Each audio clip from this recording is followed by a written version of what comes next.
Labis ang lungkot ng pamilya ng lalaking nasawi sa sunog kanina sa Sampaloc sa Maynila. Nakatutok doon live si Pia Arcangel. Pia. Mel, abot-abot nga ang pagdadalamhati ng naiwang pamilya ni Marcos Mendoza. Siya yung 71 anyos na barangay kagawad ng barangay tanod ng barangay 478 sa Maynila na nasawi sa sunog kaninang hapon. Siya lang tulog sa taas eh. Tapos tumakbo ako paakyat kasi nga yung papa ko alam ko na sa taas. Inaatak ako ng mama ko. Kasi ang lakas na ng apoy sa taas. Pero naririnig ko yung papa ko sinusuntok yung pinto.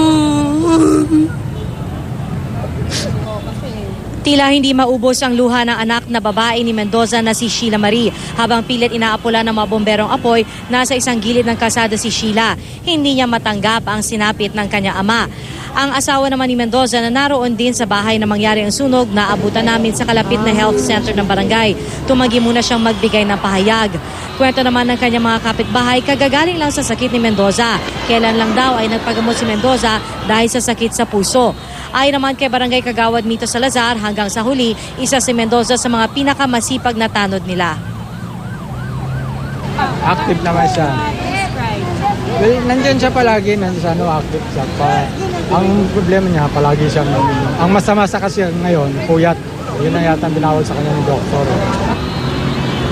Mel, tinatayang 5 pamilya ang apektado ng sunog ngayon at dahil hindi na nila mababalikan ng kanilang mga tahanan ay inaayos na ng barangay ang lugar kung saan pwede silang pansamantalang lumikas. Isa sa mga tinitignan nila ay ang kanilang barangay hall pero masyado raw itong maliit kaya naghahanap rin sila ng mas malaking malilipatan. Mel?